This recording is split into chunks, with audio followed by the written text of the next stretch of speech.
장마 시작 이후 지난 3주간 내린 비를 보니까 지구온난화로 인해 전 세계적으로 기상이변이 속출하면서 전 지구가 몸살을 앓고 있습니다. 지구를 뜨겁게 만드는 주범으로 지목되는 화석에너지의 대안으로 원자력 에너지가 최근 급부상하고 있는데요. 국제에너지기구는 2035년까지 글로벌 신규 원전 건설이 최대 5배 늘어날 것으로 내다봤습니다. 2022년 7월 유럽연합은 녹색 에너지에 원자력을 포함하기로 결정했습니다. 탄소 중립 시대 원자력 발전이 석탄 에너지를 대체할 에너지로 떠오르게 된 거죠. 이산화탄소를 배출하지 않는 발전원은 원자력하고 재생에너지밖에 없죠. 재생에너지는 아직까지 이제 비싼 것이 하나의 단점이고, 두 번째로는 되는 지역과 안 되는 지역이 있습니다. 이 뜨거운 지구를 어떻게 피할 것인가? 당연히 이제 온실가스를 내지 않는 원자력이 필요한 것이죠. 이 같은 세계적인 흐름과 우리의 우수한 기술력이 맞물리면서 대한민국 원전 수출은 이제 제2의 르네상스를 눈앞에 두고 있습니다. 아랍에미리트 바라카 원자력 발전소. 지난 2009년 우리나라는 미국, 프랑스 등 세계적인 원전 선진국을 제치고 바라카 원전 건설을 수주했습니다. 2021년 4월 첫 운전을 시작한 바라카 원전은 아랍에미리트를 대표하는 랜드마크로 자리 잡았는데요. 아랍에미리트의 최고액권 1000디르함 지폐 뒷면엔 바라카 원전 외경이 새겨져 있을 정도이니 그 위상이 어느 정도인지 확인할 수 있는 대목이죠. 바라카 원자력 발전소는 UAE에 세워진 첫 원전이자 해외로 진출한 최초의 K원전.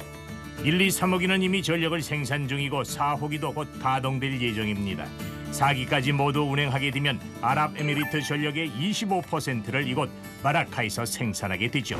우선 가장 중요한 거는 우리가 트랙 레코드를 쌓았다는 거죠. 그러니까 우리가 다른 나라의 원전을 수출해보고 건설해본 경험들을 다른 나라들이 봤다 하는 거고요. 사막이라는 그 악조건에서 건설을 했는데 당초 예측했던 건설 기간을 맞췄거든요. 그래서 우리나라의 어떤 시공 능력이라든지 건설 능력에 대해서는 세계 어느 나라도 이건 대한민국은 굉장히 훌륭한 건설 능력을 가지고 있다, 이런 것들을 보여줬고요. 아랍에미레이트는요, 에너지 부국이에요. 그런 에너지 부국에다가 우리가 에너지 원자력 발전소를 다 팔았던 것 대단한 또 의미를 갖죠. 이른바 냉장고를 갖다가 에스키모에다 파는 것과 같은 그런 의미를 갖는 것이죠. 원전 수주의 성과는 이뿐만이 아니었는데요. 원전 수출을 계기로 두 나라가 더 깊은 관계를 맺고 지속적으로 교류하는 등 산업적 성과를 넘어 외교적인 측면에서도 큰 영향력을 보여줬습니다. 이에 더해 아랍 땅의 K원전의 존재감을 각인시키고 문화적 교류까지 이어지는 부수적 효과까지 얻었다고 하네요. 13년 만에 원전 수주를 따냈습니다. 이르면 다음 달 13년 만에 우리 원전 기술이 아프리카 이집트에서 꽃을 피웠습니다. 지난해 8월 3조 원 규모의 이집트 엘다바 원전 건설 프로젝트를 우리나라 한수원이 수주한 것인데요. 엘다바 원전은 이집트에 최초로 세워지는 원자력 발전소로 총 4기가 건설될 예정인데 이집트 전역에서 필요한 전력의 거의 절반에 해당하는 전력이 이곳 엘다바 원전에서 공급되게 됩니다.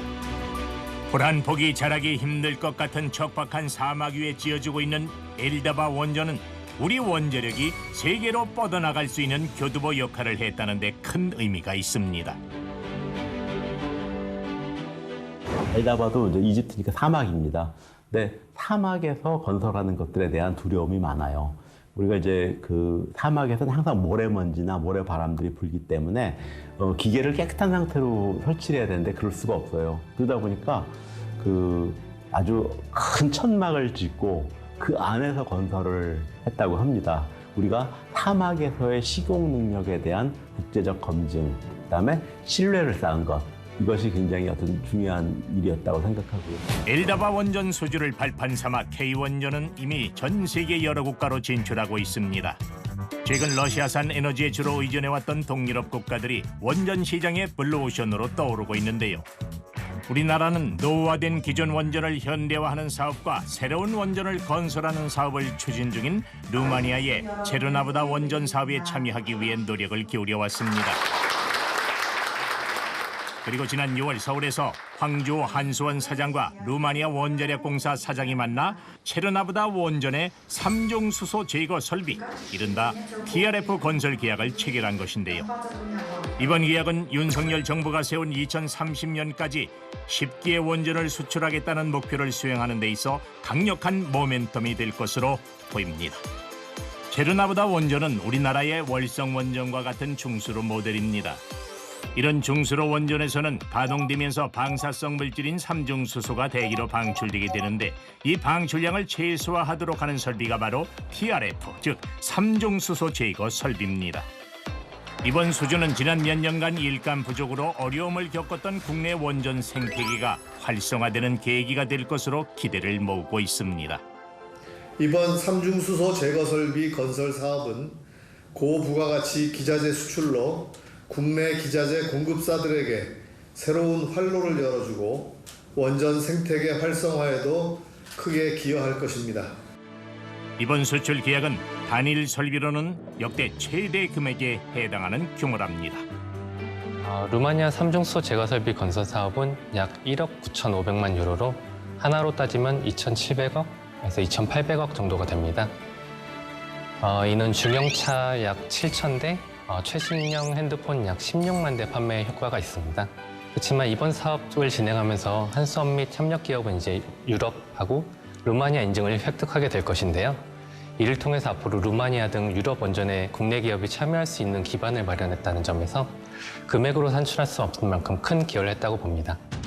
1978년 고리 1호기가 건설된 이후 우리나라는 총 34개의 원전을 건설했습니다. 다양한 노형을 안정적으로 운영하며 전 세계에서 원전을 수출할 수 있는 몇 안 되는 나라로 우뚝 서게 됐죠. 이런 명성을 쌓아올린 대한민국의 원자력 기술은 한 단계 더 진화하고 있다는데요. 저렴한 에너지원으로 효자 노릇을 해온 대형 원전에 이어 크기를 대폭 줄여 효율성과 안정성을 월등히 높인 소형 원자로가 탄생한 것입니다. SMR이 세계적으로 이게 주목을 받고 있는 것은, 첫 번째는 이게 소형이라는 것은 원천적으로 내재적으로 안전성이 대형에 비해서 훨씬 낮습니다. 두 번째는 말이죠, 이것이 작게 되면은 원자로 운전을 갖다가 더 기민하게 할 수 있어가지고 이것이 사실은 이제 재생 에너지하고 다 결합해가지고 간헐성 같은데 대응하는 그러한 운전 특성이 좋습니다. 그렇기 때문에 훨씬 설계라든가 건설이라든가 공급이 용이하기 때문에 전 세계에서 주목하고 있는 것입니다. 저는 지금 뭐 처음 몇 기를 언제 뭐 누가 수출하느냐, 우리가 수출했느냐 못했느냐라는 건 너무 조급한 생각이고요. 10년, 20년만 보면은 굉장히 큰 시장이 올 것이라고 생각합니다. 그때까지는 뭐 국내 건설도 하고 하면서 이 산업을 유지시키는 것이 매우 중요하다고 생각합니다. 탄소 중립 시대, 녹색 에너지가 대세가 된 이 시점에 원자력 발전의 성장은 선택이 아니라 당위에 가깝다. 이런 흐름 속에서 전 세계에서 기술력과 경험을 인정받은 메이드 인 코리아 K원전이 쓰는 성공 신화는 이미 시작됐다.